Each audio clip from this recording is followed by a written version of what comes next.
Welcome back to Coffee and Conversation. And it really is coffee this time. I know lately there's been a lot of soda.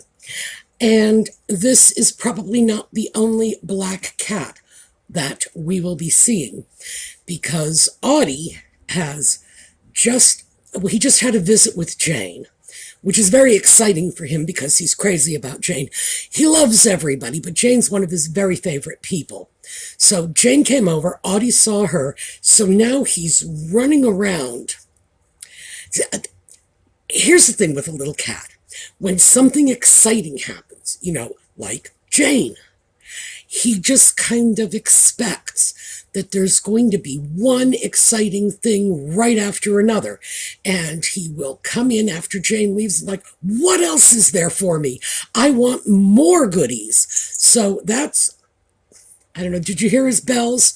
So that's what's going on for him. So yes, he is looking for love in all the wrong places. So I'm sure we will be seeing more of him. I thought that because we're hitting the end of the year and because, some interesting topics have come up in the videos lately, that I'd try to pull a couple of the ends in together, see if we can't weave a nice little cohesive package out of some of this, and we'll see how we make out. So, we'll be back in a minute.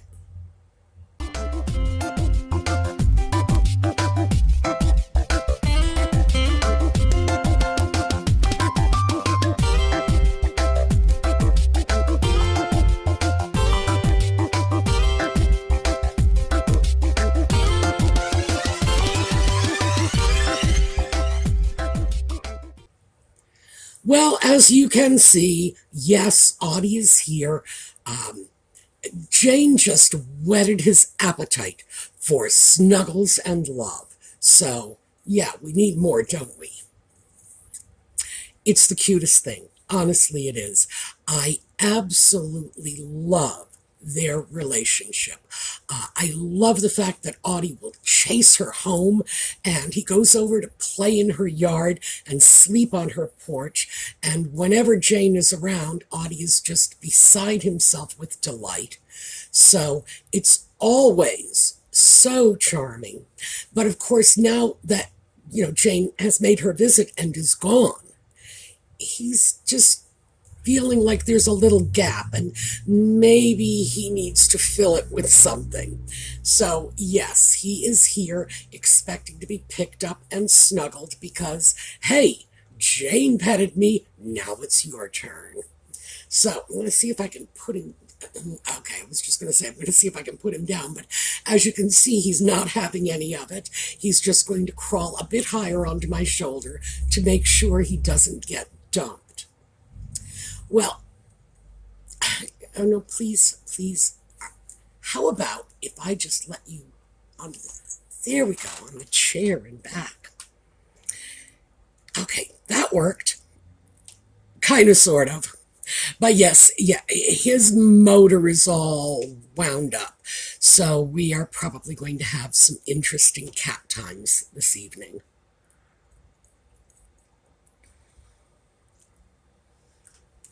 Well, when I started thinking about what I wanted to do for this video, and I had a great many thoughts rolling around in my head, and I thought the first thing I thought of was after last week's videos. Remember, I got rid of some of the purchases that my nostalgia self bought, and we talked about that, our aspirational self, our fantasy self, our nostalgia self.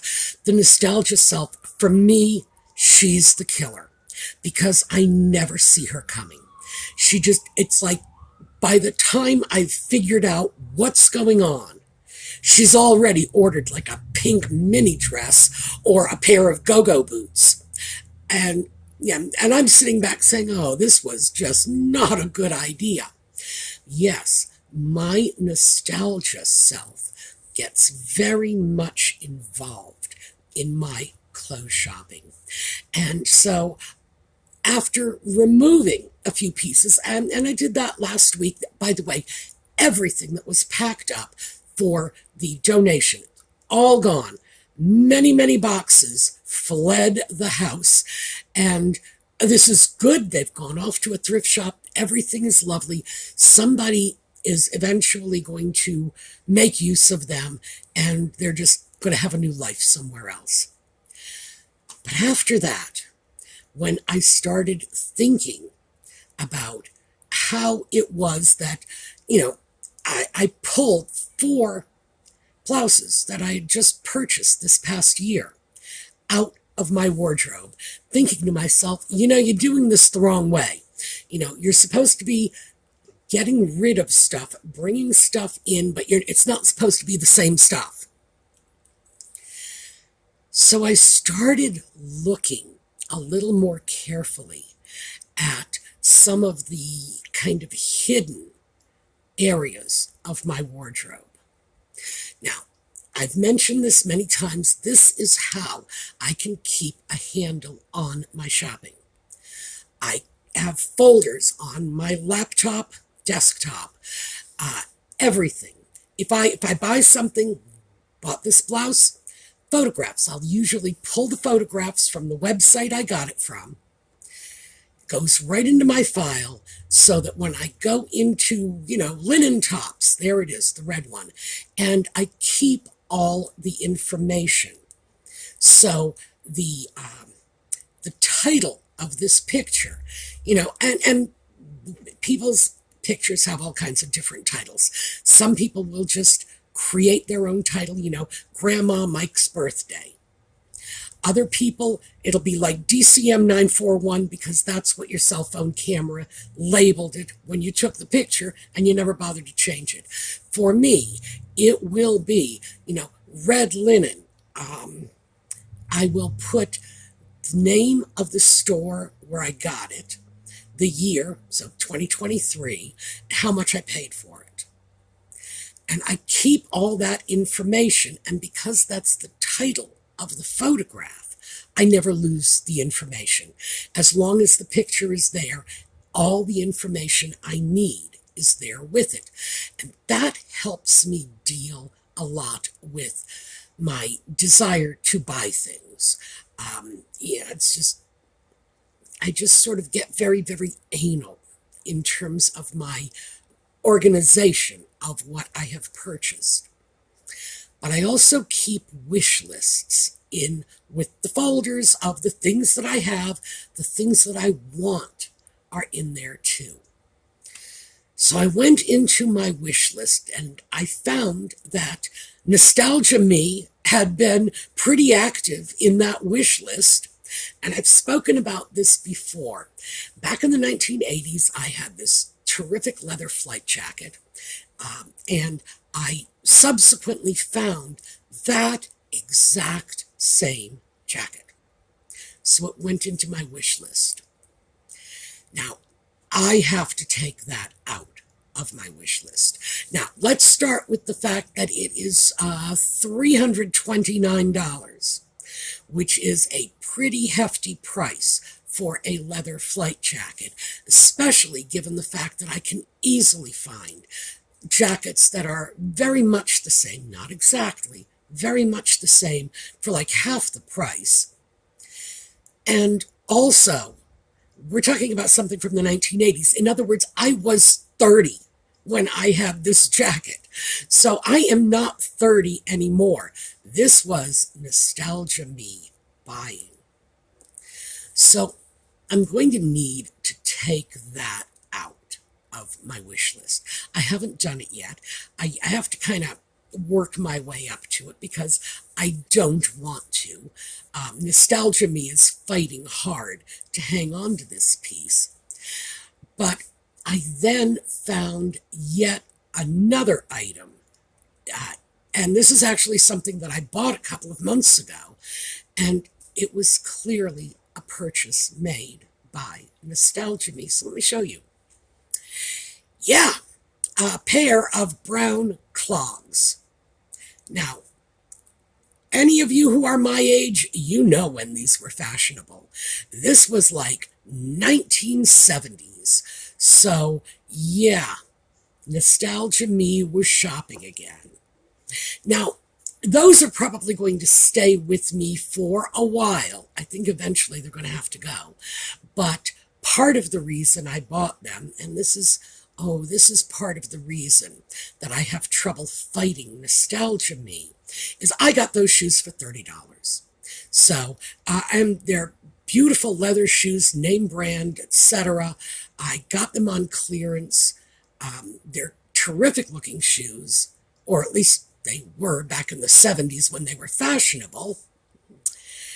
And the price, because $30, the price just can't be beat.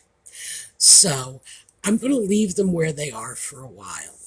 If I start wearing them, which I feel is very unlikely, because I'm not 30 anymore. Well, actually, 1970s, I would have been in my 20s then. Yeah, oh gosh. Nostalgia Me is really reaching back.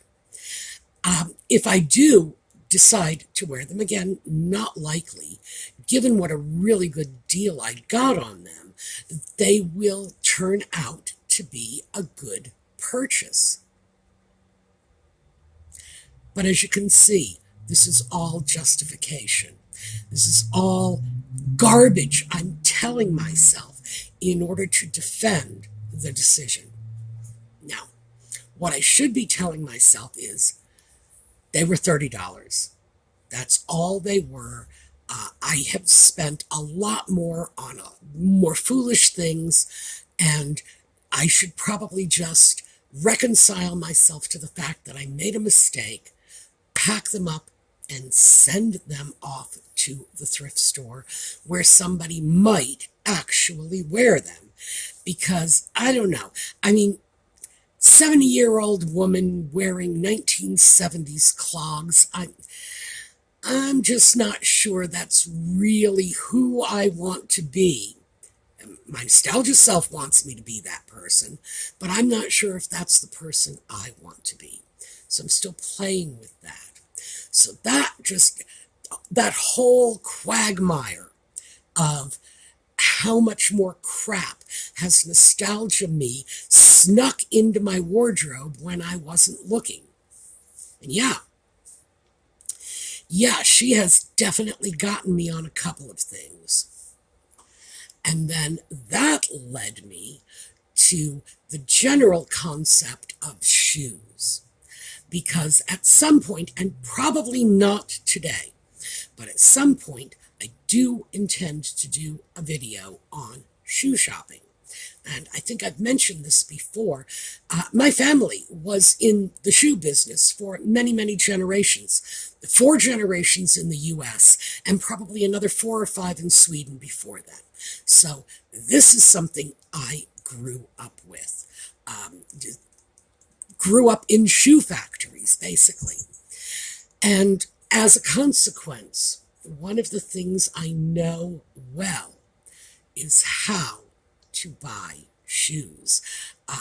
And so it's not surprising that I can get a great pair of leather clog shoes for $30 because I know how to bargain shop for shoes.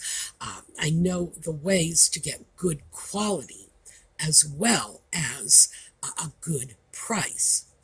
So that's one that I do want to do, but I'm not sure that's for right now. Mostly because I have a package to open. So this is from Colleen. This is very pretty. I like packages like this that are very simple. It's this white paper, and it's just so gosh darn pretty. So we are going to see what Colleen sent.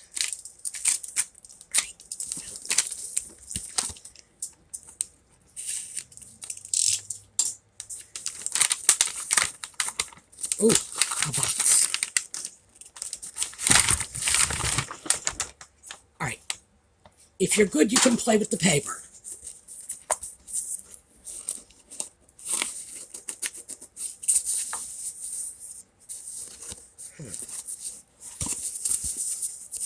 I have no idea how to open this box.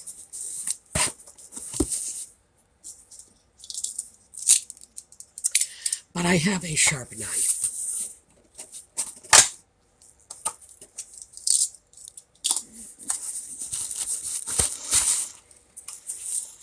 Oh my. Let's take a look at this. Oh, okay. We have Pride and Prejudice. Oh, look at this. This is a Pride and Prejudice notebook with a pen and little card slots where I can stick Pride and Prejudice notes. So this is lovely. Let's see what else we have. Ooh, and we have another little, here. This is undoubtedly a refill for this. So isn't that interesting? And this. Oh, Emma. A little bitty mini Emma notebook that will hold little cards and things. This is so cute. And what are we? Oh my. Okay, I'll show you that in a minute.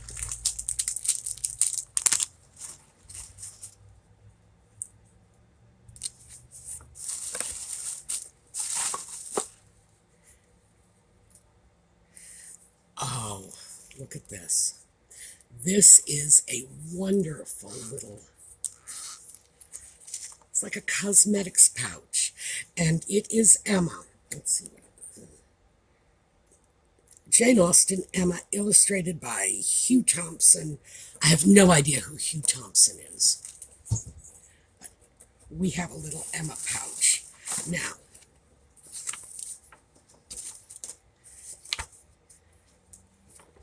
temporary tattoos. Okay, that's this that I have to show you.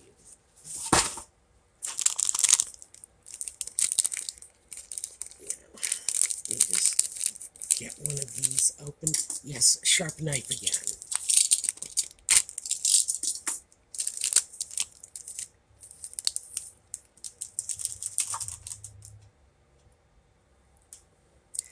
This is a Dalahorst. It's a traditional Swedish wooden horse. And little Swedish children all have these horses. It's like a thing. I imagine they probably still do today. Certainly when I was a child, we did. And I wanted to get a tattoo. Right here, I have this freckle. And it is this giant freckle. It's not like a liver spot, it's a freckle. I've had it since I was extremely young, but I've always been very sort of sensitive about my freckle.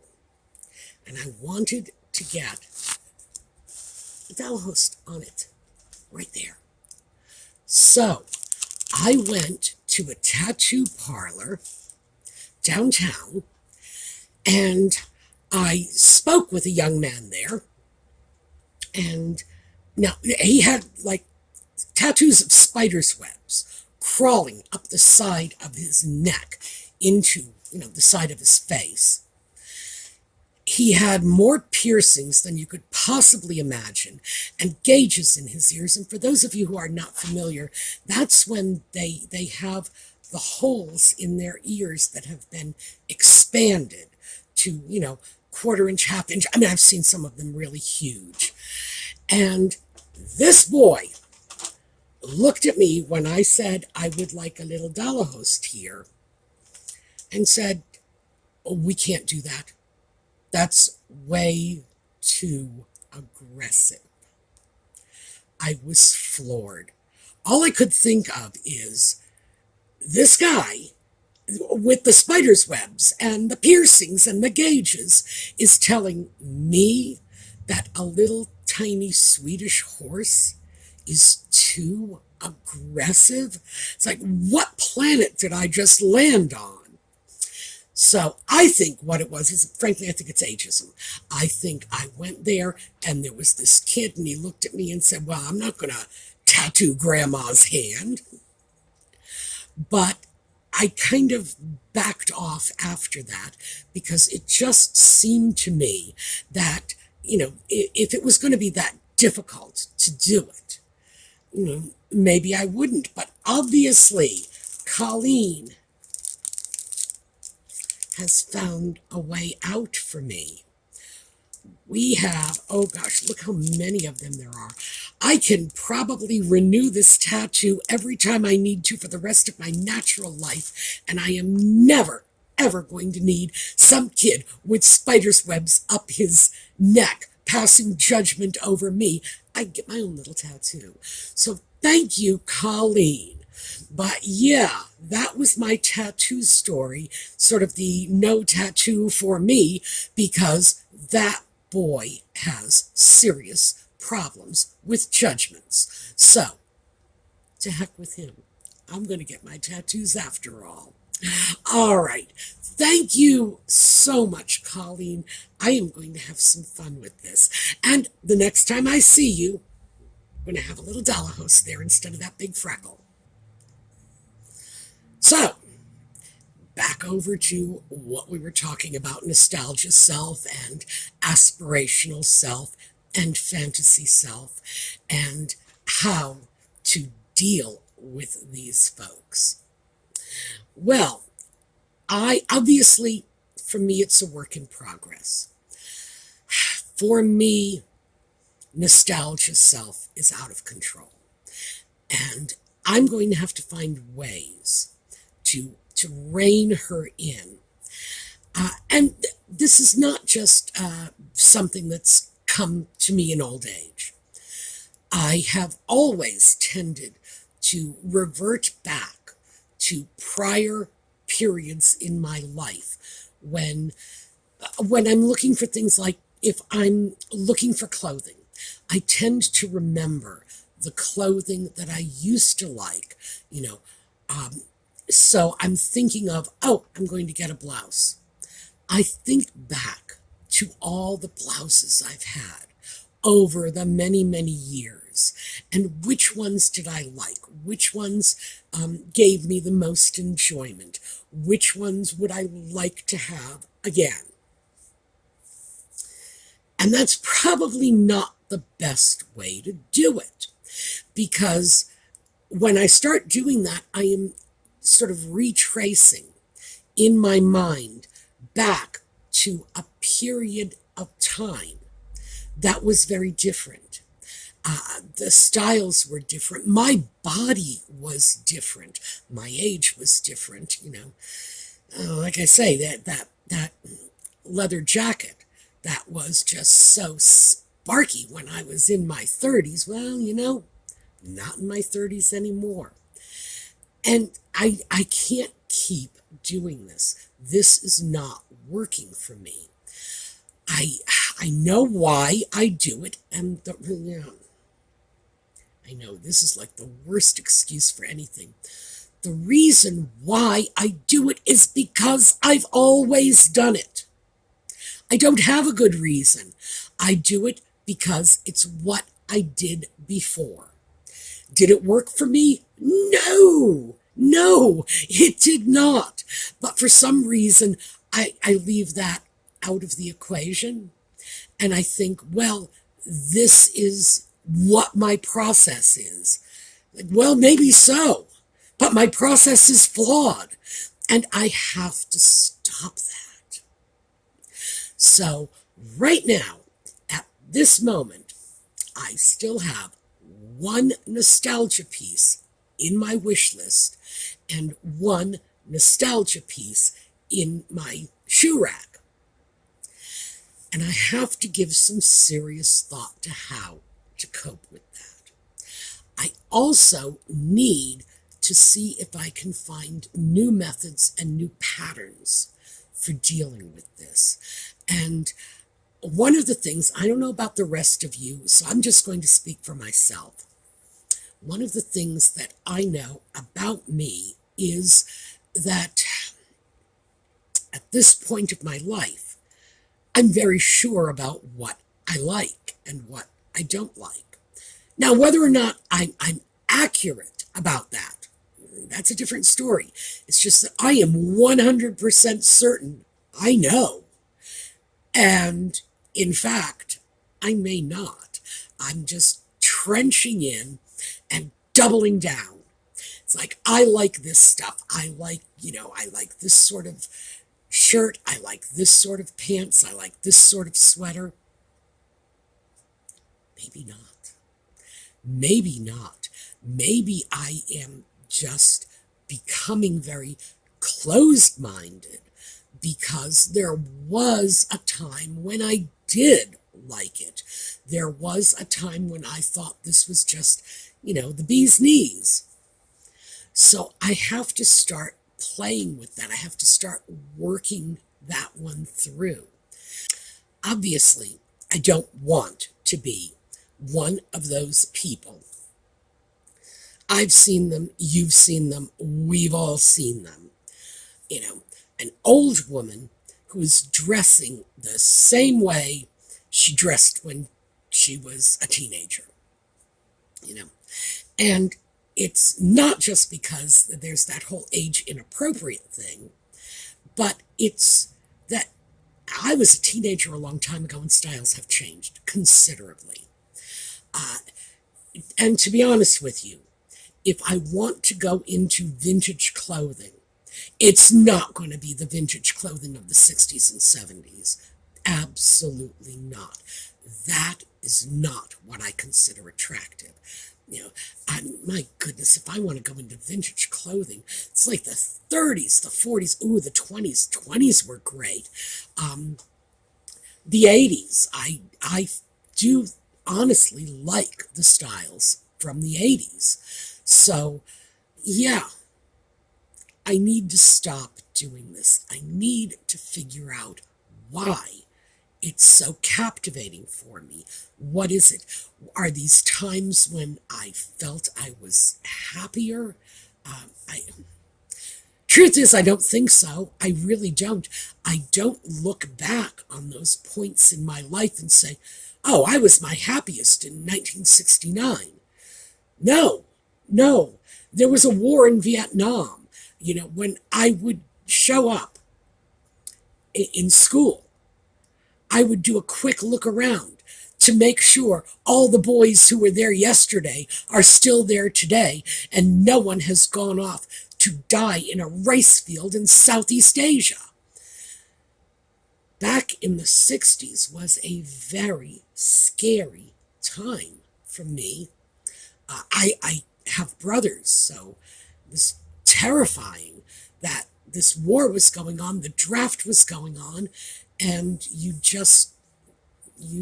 never, the boy next door went out to Vietnam, and within a couple of months, he was dead. Never came back again. So, yeah, people tend to remember the 60s with great nostalgia. Oh, the music was wonderful. The drugs were fabulous. Yeah, but people were dying. There was a downside to that decade, too. And I'm not associating happy times with that. I don't see how I could. So I have to figure this out. Oh gosh, you people are great. You are so much better and so much cheaper than therapy. This is just fabulous.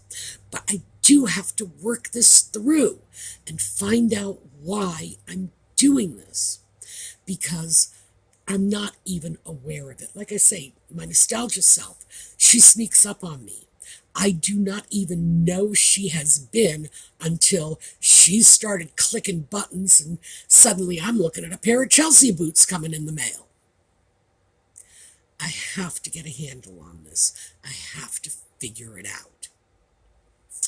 So, I thought what we would talk about next week is, one, shoes, because I know when a lot of you get to be my age, many of you are even older, that shoe buying can be so difficult. In fact, even when you're much younger, shoe buying can be very difficult. It's not your fault. It's the shoe industry. It really is. We'll talk about that next week. But I thought we would talk about shoes because that is the one thing in your wardrobe that can have such a profound effect on your health and wellness. It's like, hey, if that t-shirt doesn't fit you, oh well. Yeah, you might look funny, but it's not going to damage your feet. If those shoes don't fit you properly, yeah, they could. And it could be permanent damage, and you could pay for the rest of your life for it. So I think that's something that would behoove us to talk about. With any luck at all, when we get back together next weekend, I am going to have some kind of half-baked notion about why the nostalgia is just flooding me recently. And we're going to pick up on shoes. Oh, and by the way, if you have any ideas as my therapists, I hope you will leave them in the comments, because I talk to you about it. You may be seeing something that I'm completely missing out on. And if so, please do share, because I need to grab Nostalgia Sue by her ears and just wrestle her to the ground before she really gets me into more trouble. All right, so that's what I have for you today. We are going to take a look at a slideshow on the way out. When I come back, I'm going to have a little tattoo, and I will see you all next time. Meanwhile, have a terrific day.